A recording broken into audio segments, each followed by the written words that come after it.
prajurit 1. Perkenalkan, nama saya Imadil Sudiartas, berperan sebagai prajurit 2. Perkenalkan, nama saya Danifa, berperan sebagai Ratu. Perkenalkan, nama saya Risma Saputri, berperan sebagai Violet. Perkenalkan, nama saya Yohagita Pratnyasari, berperan sebagai Peri. Perkenalkan, nama saya Putri Kariska, berperan sebagai Mama Janet. Perkenalkan, nama saya Dewi Pustasari, berperan sebagai Viola. Perkenalkan, nama saya Wisela Maktila, berperan sebagai Cinderella. Perkenalkan, nama saya Ahmad Fakri, saya berperan sebagai pangeran. Perkenalkan, nama saya Muhammad Arif, saya berperan sebagai raja. Terima kasih. Di suatu hari, Cinderella adalah seorang gadis yang cantik jelita. Namun, dia kehilangan orang yang sangat dicintainya, yaitu ibunya. Ketika ayahnya menikah dan pergi meninggalkannya, hidupnya semakin menderita. Ia selalu diperlakukan seperti pembantu oleh ibu dan dua saudara. Cepat lari. Ya kak, ada apa? Ini, dan ini cuci sekarang, mengerti? Tapi saya lagi beres-beres kan, ntar aja ya. Nggak ada tapi-tapian, sekarang. Baiklah kak.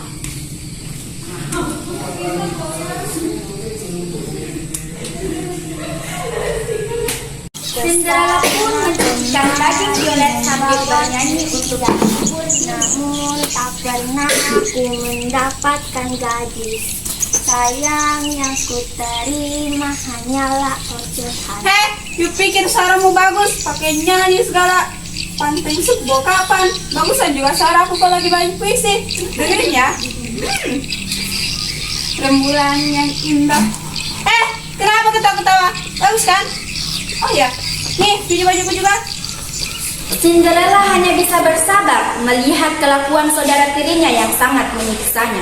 Suatu pagi, Cinderella sedang membersihkan rumah. Tanpa sengaja, ia menjatuhkan vas bunga, dan vas bunga itu pun pecah. Mama Janet melihat kejadian. Cindy, apa yang kau lakukan? Kau telah memecahkan vas bunga kesayanganku. Ini harganya mahal. Dasar anak tidak tahu diuntung. Sekarang kamu masuk ke gudang dan jangan keluar. Dan kamu tidak akan mendapat jatah makanan sebelum vas ini diperbaiki. Maaf, aku nggak sengaja. Saya nggak peduli alasan kamu. Sekarang kamu masuk ke gudang dan jangan keluar sebelum vas itu diperbaiki. Cinderella hanya bisa bersedih karena dia tidak tahu apa yang harus dia lakukan untuk mengembalikan vas itu seperti semula. Karena mana mungkin pecahan vas itu bisa kembali.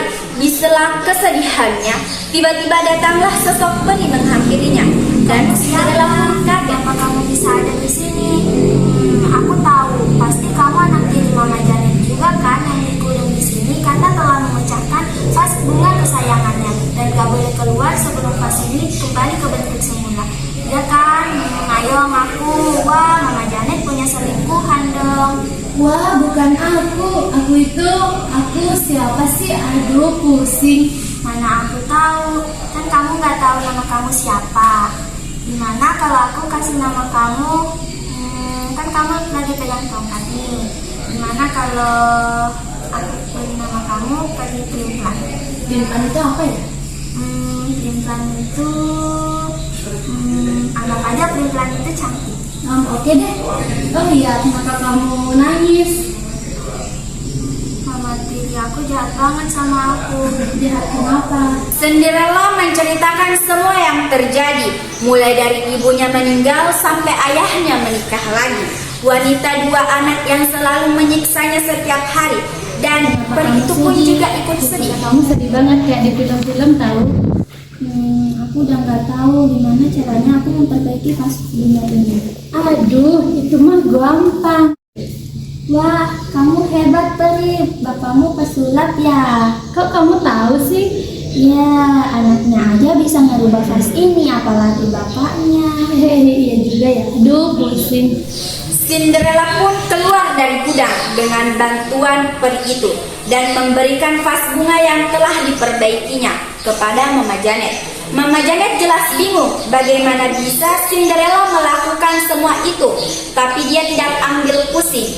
Yang penting vasnya sudah kembali.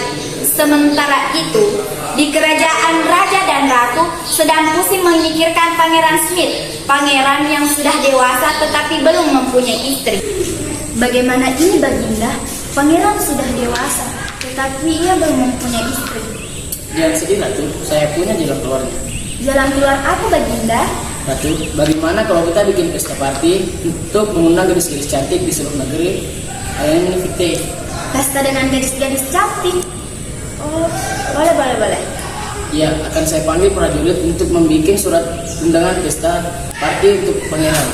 Prajurit, Ya, kenapa Baginda? prajurit, silakan bikin surat undangan pesta party untuk pangeran. Siap, laksanakan. Ya, silakan bikin untuk mengundang semua gadis-gadis cantik di seluruh negeri. Siap.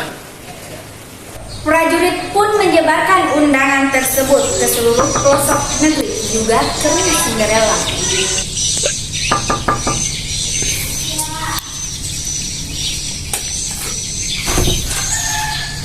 Permisi Nyonya, saya utusan dari kerajaan untuk menyerahkan surat undangan pesta. Pesta. Ya, pesta untuk mencarikan calon istri pangeran. Yuhu, kami kasih datang. Baik Nyonya, kalau begitu kami permisi dulu. Oh sayang, datang kemari. Ya, ada semangat teriak. Lihat berita dari prajurit istana. Istana akan mengadakan pesta malam ini. Bukankah kalian ingin menjadi istri pangeran dan hidup di istana? Wow, pasti pangeran akan memilihku. Aku akan memakai pakaian sangat indah dalam pesta itu dan pangeran akan memilihku. Atau bilang kamu akan dipilih jadi permaisuri? Tidak salah, pasti pangeran akan memilihku kan. Saya lebih cantik dari kamu. Ma, bolehkah aku ikut ke pesta itu? Hei, kamu pikir kamu siapa? Aku tidak akan mengizinkanmu datang ke pesta itu. Kenapa, Ma? Bukan keundangan itu untuk para gadis yang ada di negeri ini? Dengar ya, ini pesta cuma golongan gadis cantik. Dan kamu tidak termasuk dalam golongan-golongan gadis cantik itu. Oke, kamu boleh ikut, tapi kamu harus membersihkan seluruh isi rumah, menyapu lantai, mengopel lantai, mencuci piring, dan menyapu semua halaman rumah. Baru kamu pergi. Thank you ma, Cindy akan melakukan semuanya. Malam pun tiba, kedua kakaknya sedang asyik berdandan dan memakai gaun kesayangan mereka masing-masing. Sedangkan Cinderella masih terus mengerjakan apa yang diperintah oleh Mama Janet. Aku yang akan terpilih menjadi pendamping pangeran. Kalau dipikir-pikir, wajahku saja paling cantik di negeri ini. Violet saja kalah dengan kecantikanku. Violet, kamu tuh cantik. Kecantikanmu akan bertambah saat kau menjadi istri pangeran Smith. Kenapa kamu ketawa-ketawa? Enggak. Violet dan Mama Janet sudah akan berangkat, sementara pekerjaan Cinderella belum selesai. Ma, tungguin aku, Ma. Pekerjaanku belum selesai. Itu sih DL jaga urusan. Bye-bye Cinderella. Cinderella hanya bisa bersedih karena sadar dia tidak akan pergi ke pesta itu. Pekerjaannya belum selesai, terlebih dia tidak memiliki gaun. Di sela isak tangisnya, peri itu pun datang. Kok kamu sedih lagi sih? Aduh, pusing. Aku pengen ke pesta itu, tapi pekerjaanku belum selesai. Lagi pula aku nggak punya gaun. Aduh, Cindy, gitu aja kok repot sih. Sekarang kamu masuk ke kamar, aku akan menyulap bajumu menjadi gaun yang indah.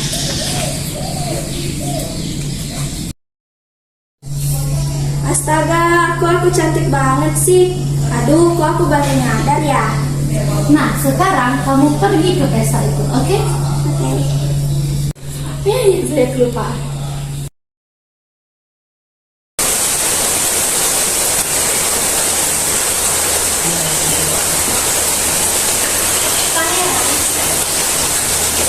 Dan salah dengan anak-anakku, mereka lebih cantik dan menawan. Ini salah satu dari mereka. Lihatku saja pangeran aku lebih cantik daripada dia. Tidak, pangeran tidak akan memilihmu. Dia pasti memilihmu. Tidak pangeran, lihatku saja. Lihatku saja pangeran. Sini makan pangeran. Tiba-tiba Cinderella datang dan semua undangan yang tadinya sibuk sendiri, mata mereka langsung tertuju pada Cinderella. Pangeran yang melihat kecantikan Cinderella langsung jatuh cinta pada pandangan pertama. Kalau pangeran,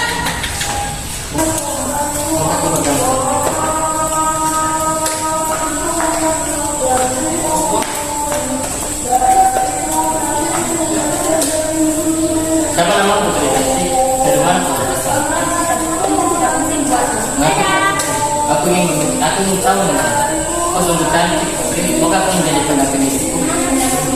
Ya, bukannya begitu dulu sana.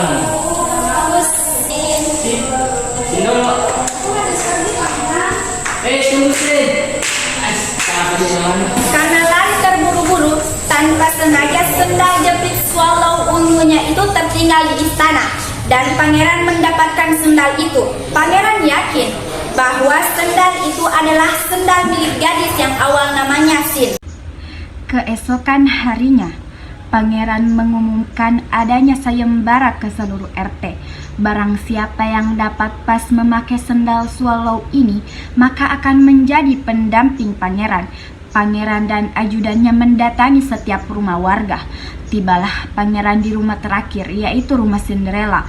Kedua anak dan ibu tiri menyuruh Cinderella untuk pergi mencuci, tetapi pada intinya menyuruh Cinderella untuk bersembunyi agar pangeran dan ajudannya tidak mengetahui adanya Cinderella di rumah.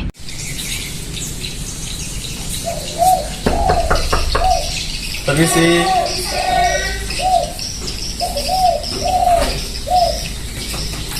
Permisi Nyonya, pangeran sedang mencari gadis untuk mencoba sandal swallow ini. Siapa yang pas memakainya akan menjadi pendamping pangeran. Oh sayang, pangeran mari. Ada pangeran di sini. Apa? Pangeran? Pangeran sayang. Cobalah sendal swallow ini, pasti salah satu dari kalian pas dan menjadi istri pangeran. Atau kalian pulangnya dari mana? Tidak, aku dulu. Awe, kalian jangan berebut, aku dulu. Aku juga ini. Cobalah. Buat.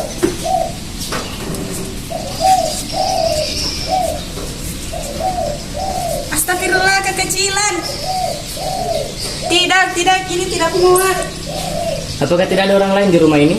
Oh, nasib nih pangeran. Di rumah ini hanya ada aku dan kedua anakku dan seorang pembantu. Panggil pembantu itu ke sini. Tapi dia sedang tidak di rumah pangeran. Siapa gadis itu? Yang mana pangeran? Aku baru saja melihatnya. Pasti pangeran bisa lihat. Panggil dia ke sini. Tapi dia hanya pembantu lusuh, aku saja. Aku lebih cantik daripada dia. Cepat, panggil ke sini. Iya pangeran. Sini, sini. Iya ma, ada apa? Cobalah sandal swallow ini. Cinderella pun memakai sendal swallow ungu itu. Semua orang yang ada di situ terpana, terkejut dan tidak terpercaya. Sendal itu sangat pas dan sesuai di kaki Cinderella. Kemudian Cinderella pun menceritakan kejadian yang sebenarnya. Ia juga menunjukkan sendal yang satunya. Pangeran sangat gembira karena akhirnya ia menemukan cinta sejatinya. Jadi kamu yang mempunyai sendal ini? Iya, Moga kau menikah denganku. mau banget. Dan pada akhirnya Cinderella dan pangeran pun menikah. Kini ia hidup dalam kebahagiaan. Meski demikian, ia tidak lupa pada ibu dan dua saudara tirinya. Mereka juga dibawa Cinderella ke istana. Mereka pun menyadari kesalahannya dan merubah sikapnya terhadap Cinderella. Pesan moralnya adalah kita harus tetap berbuat baik dan bersabar apapun keadaannya. Jangan pernah berputus asa dan percaya pada diri sendiri.